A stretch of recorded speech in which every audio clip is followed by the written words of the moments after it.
What's up, y'all? I got another summer event you need to have on your calendar. Dancing in the Streets is happening August 2nd through August 4th on Hubbard Street in the Chicago Brewing District. Presented by the Westtown Chamber of Commerce in partnership with On Tour Brewing, this festival highlights Westtown's growing beer scene. Not to mention, you'll get to enjoy live music, dancing, local vendors, and so much more. Come dance in the streets of the Chicago Brewing District. Learn more at westtownchamber.org or at the link in our show notes. Is there anything more summertime shy than riding down Lakeshore Drive? What about cruising Lakeshore on a bike?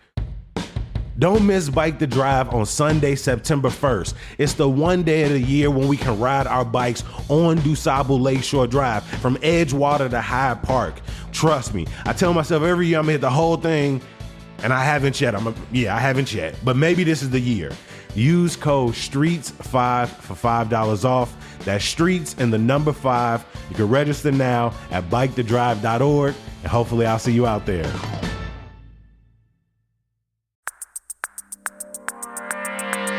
Today on CityCast Chicago, a new Green Line stop, more hot and stormy weather, and is there an alligator in Lincoln Park? Or is it just a log? Producer Michelle Navarro is here with me to talk about it all. It's Tuesday, July 30th. I'm Simona Licea in for Jacoby Cochran, and this is what Chicago's talking about.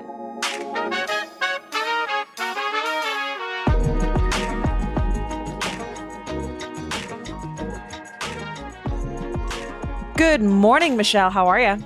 I'm doing good. How are you doing? I'm doing well. I am really excited to talk about, well, one, I'm excited to talk about Chappell Roan at Lollapalooza because you and I are both Chappell fans. But first, let's start with the highly anticipated Damon Green Line stop. It's set to open now on Monday, been in the works since 2017, but it seems the Democratic National Convention sort of kicked that final phase of construction into high gear. Michelle, what does having this stop mean for the area? Yeah, so the station, which is at Lake Street and Damon, is opening next week, August 5th, according to the Alderman Walter Burnett Jr. of 27th Ward. And I think the big thing about this, about its opening and about the timing, is that the stop is right near the United Center. It's about a 9-minute walk, and it is just right on time for the Democratic National Convention, which we keep talking about, and we will continue to talk about. We're going to continue talking about it all month. You're going to keep hearing DNC just sprinkled throughout the show in August. Yeah, exactly. So as a reminder, it is kind of towards the end of August, August 19th through the 22nd. But the stop is also meant to fill this 1.5-mile gap between the stations at California and Ashland. And so the plans for this station were announced actually back in 2017 by former Mayor Rahm Emanuel. So it's been a long time coming. It was originally supposed to take 3 years to build. Surprise, surprise, it didn't. Instead of opening in 2020, construction took a little longer, and with the step back of the pandemic, chain supply issues, etc., it's now opening next week. It ended up costing around $80.2 million. Originally, it was supposed to be $50. A big thing about this station, about its plans and its location, was that Alderman Burnett kind of told Block Club that the station was supposed to right some wrongs about leaving communities, specifically those who live in public housing, kind of leave them out when it comes to access to public transit. And so they said that, now it will be able to serve public housing that still exists, because I know that the Henry Horner homes, which were once there, a public housing site, got torn down. But there's still other public housings nearby. And so they're looking forward to serving those communities as well as medical district workers. The other closest station there is the medical district stop on the Blue Line. So they're hoping that will also help, elderly who can't drive, millennials who don't want to, and of course the DNC. So all the people that are going to be, heading to the DNC at the end of August. But it's also interesting because, we have been seeing more affluent, more younger crowds move into this area over the past 10 years. And so it's also the fact that, we're getting a new station in an area that's kind of growing, that's been growing.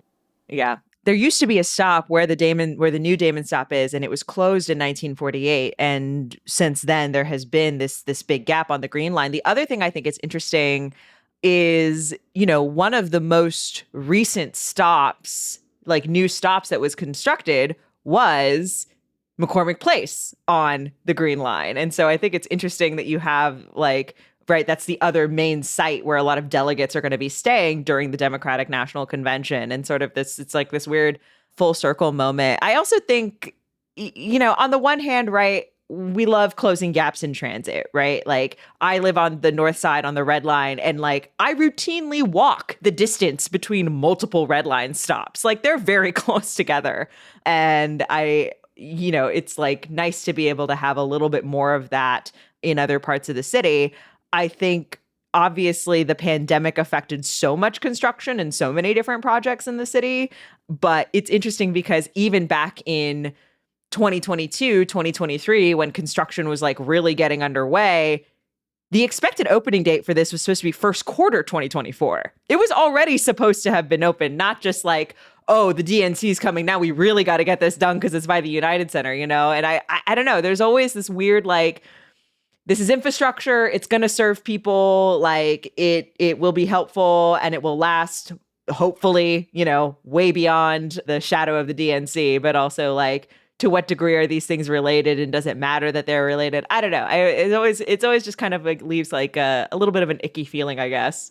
No, definitely. I mean, even for me, like I think people who have definitely gone to United Center know that the traffic, I mean, there's so much lots and parking, which is super helpful. But, getting in and getting out of the United Center right when things end and things begin can be super tricky. So just the fact that more people will be inclined to use the CTA during concerts, during Bulls games. Like, again, the blue line's been there, but like not like it would take me an extra 20 to 30 minutes to transfer to the blue line. Oh, yeah. I would absolutely take a red line to a green line rather than red line to a bus. Yeah, exactly. So that bus gets really busy, and it's like agonizing when you're making like 8 trillion stops on your way to the United Center.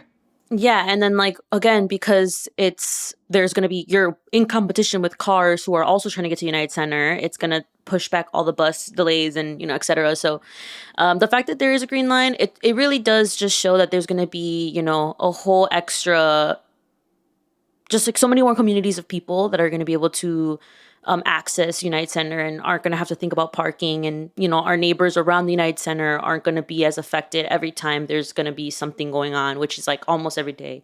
So I think that's going to be super beneficial to people who live around the Green Line, and like us, people who can easily transfer to the Green Line.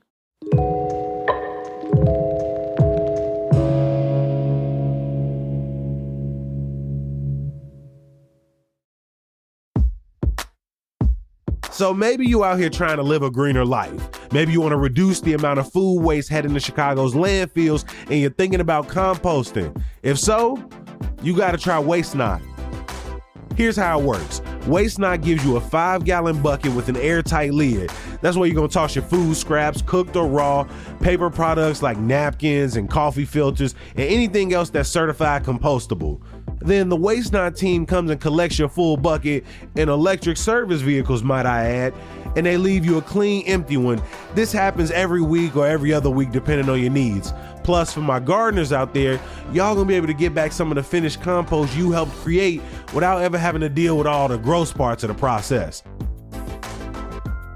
So give Waste Not a try and check out wastenotcompost.com. CityCast Chicago listeners can test the service with a free month by using promo code CityCastCompost.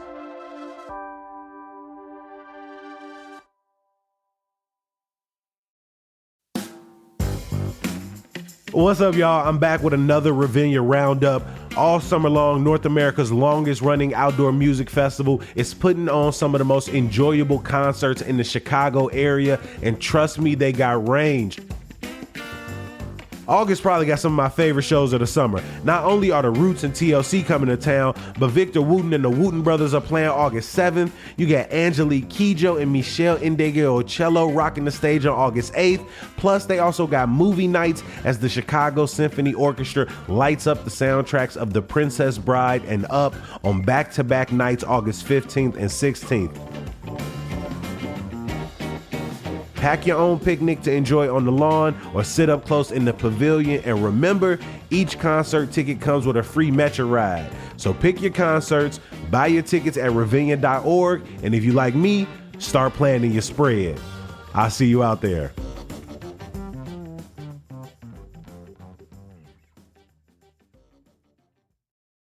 So, Michelle, I first spotted this next story. I spotted it on Friday. And what happened was a couple of fishers at Lincoln Park's North Pond, people who were fishing in the pond, said that they think that they saw an alligator in the water. WTTW did the story. They were there. They took a video. Let's take a listen of what that sounded like when they were trying to spot this animal.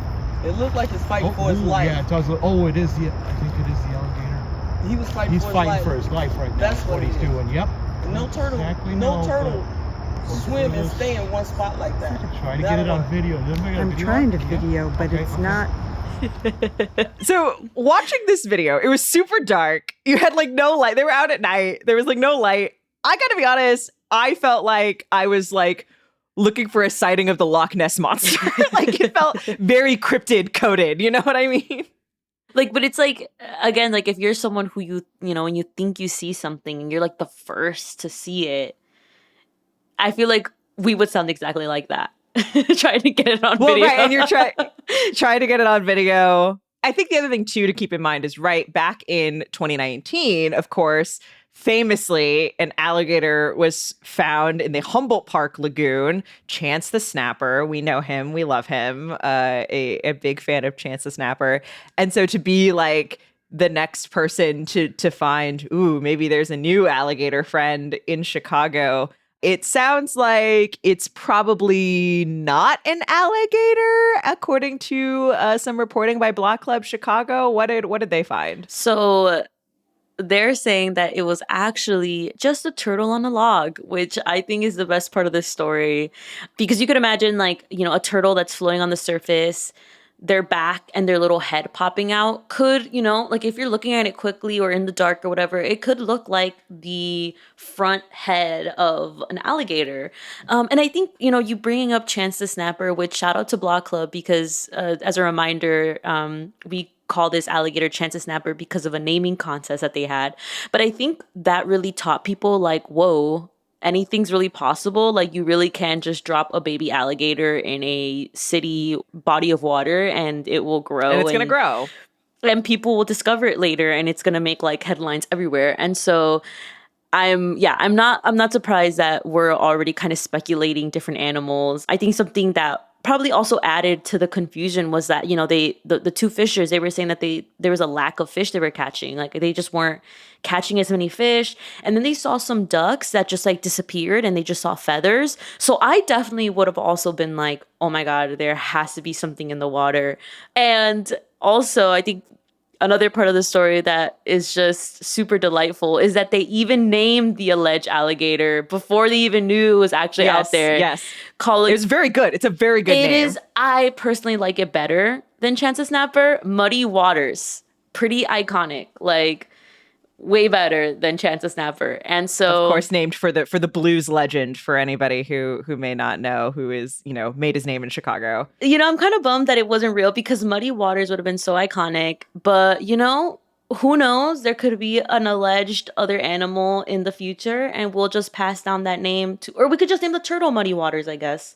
You know what I'm saying? That's okay. Because the other thing I think that's wild about the story. So Block Club, you know, sent some pictures of the sighting of what they thought maybe was what was being seen to the city of Chicago, to animal control, and then also to the person who ended up, you know, getting Chance the Snapper out of the lagoon. He's a gator expert.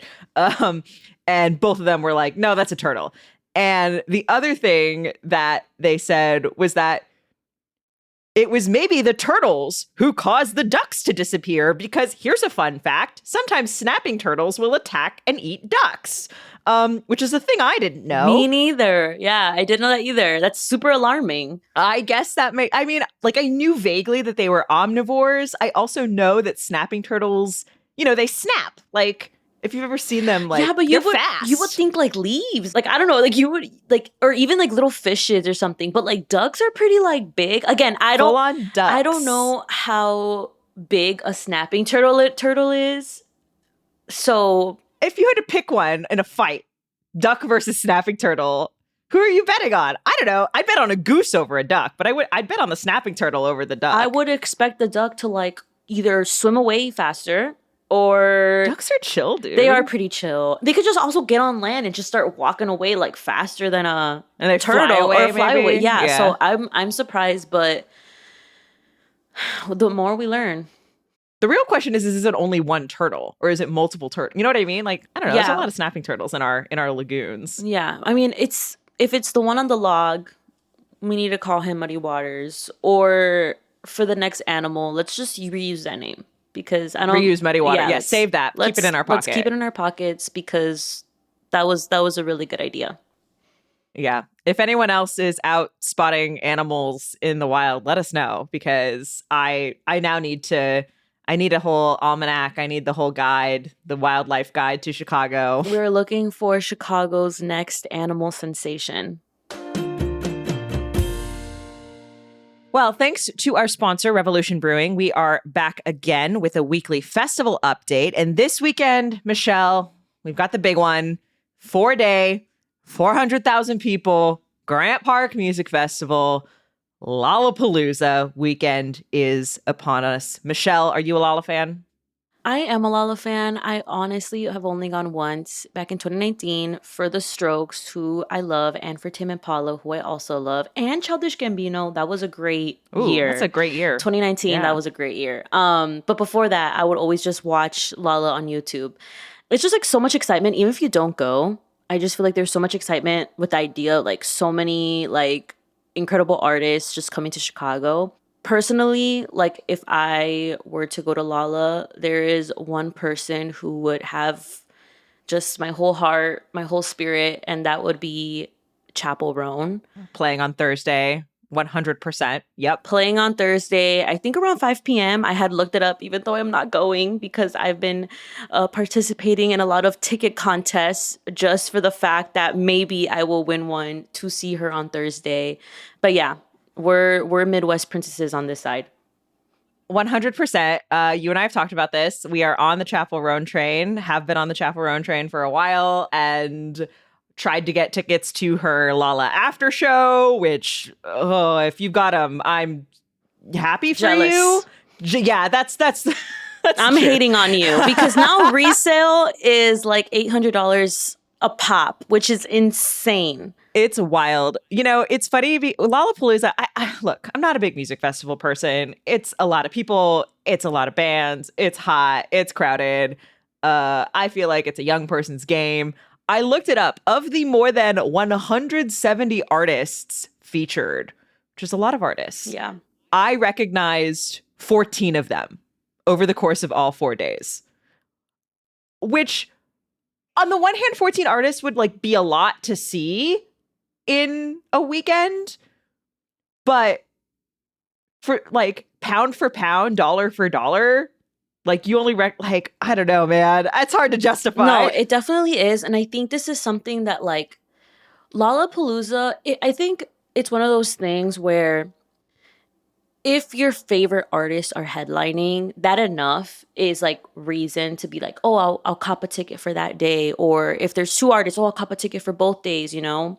But I think what I've really enjoyed from the time that I went to Lollapalooza was that even like, let's say there's someone that I'm going to go see, but I'm kind of just waiting at their stage. If you are just a lover of like live music, it is a really great place to actually just enjoy people you don't really know. Like I feel like I've came across so many people that I wouldn't have ever seen, but because the artist that I'm trying to see is up next, I'm just gonna like sit around and kind of wait. And I really enjoyed that experience. It's just people who maybe like if you're not the biggest fan of, you wouldn't go see a show by themselves, but it's cool that you might be able to check in on their sets a little bit. Well, one thing that folks are going to want to know, whether they're going to Lolla or not, is we're in for some uncomfortable weather, I would say. It's kind of supposed to be hot and stormy all week. Like, it's just kind of humid. We've had really... we're expecting pretty high heat indexes, certainly early in the week, but still later into the week, looking at, mid to high 80s and potential for storms, especially on Thursday and Friday, which I think has plagued a lot of our festival season this summer, right? We had Sueños that had to Be evacuated. evacuate Mm-hmm. and cut off some performances there. You know, I know Jacoby has talked about there being an evacuation at Summer Smash as well. That's right. It was interesting. I was reading an article in the Chicago Tribune talking about sort of the storm and sort of climate preparation that these big festivals are having to make now as these storms and sort of extreme weather become more frequent. And the Lollapalooza organizers say, you know, they are prepared to go on, that they feel confident, and they direct in the event of like a really massive, you know, if we got another tornado warning or something like that. It's not in the current forecast, but in the event such a thing were to happen, you know, they point people to different like parking garages and stuff to take shelter. But yeah, it's probably going to be a very sweaty and a very wet Lollapalooza weekend, unfortunately. Yeah, you know, like as of now, weather can always change, but we're looking at some scattered thunderstorms at like the first half of the festival. But it looks like it might not rain the last 2 days, and generally like low to mid 80s, which I think is pretty ideal. Not the rain, but at least it's not a heat wave. I'll take a rainstorm or just rain against the heat wave. I think they're both. I mean, a heat wave is bad, and there have been like recent festivals in other places where people have, you know, died or gotten really, really sick from heat. But as far as discomfort goes, I don't know, being drenched and wet all day. If the sound system is working, like if the music is bumping, don't let some rain get you down. Like it's actually really like it's just water. Pack a poncho, like. People, I understand the idea of like dressing up like in your best outfit to go to a festival.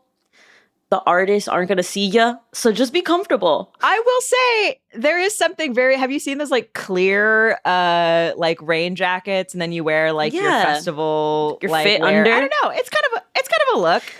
Just your shoes too. Like I remember people at Sueños were complaining about how like it was like super muddy. It's like just don't wear your best. You want to be comfortable, you know. Don't wear your white shoes. Don't do it. Oh, you're not good. No one's gonna be happy. Yeah, don't do it. Don't wear your white shoes. Like do yourself a favor. Dress comfortably. Pack a poncho. Like I think it'll be as long as you don't get evacuated. Like everything should be chill. Just maybe just prepare to get a little wet. Oof. I think the joke I really want to make is Lala is hot to go. Right? Yeah. Right? Yeah. There are a couple, not a lot of other neighborhood fests happening this weekend. I think probably a lot of, you know, places will see, it's Lollapalooza weekend. Maybe we'll hold off. Right. But Edison Park Fest is happening this weekend. Also, Dancing in the Streets in Westtown, a sponsor of ours at CityCast Chicago as well. Those are both happening this weekend. If you are trying to still have some summer fun, but maybe avoid Grant Park and the downtown Lolla crowds, those might be some spots you check out this weekend. I want to give a huge thank you to our producer, Michelle Navarro. Thanks so much for joining me. Thanks, Simone. And some good news to get you through. The Paris Olympics are in full swing, and while I'm really just here for the memes, I do love the guide that Hey Chicago newsletter editor Sydney Madden wrote on how to celebrate the games right here at home. Specifically, I'm most interested in the spots to find French food, but you can also find a link to bars that are showing the competitions. Check the link in the show notes or head to chicago.citycast.fm. That's it for today on CityCast Chicago. Come back tomorrow when I'm going to be talking about your guide to beer in the city. I'll talk to you then.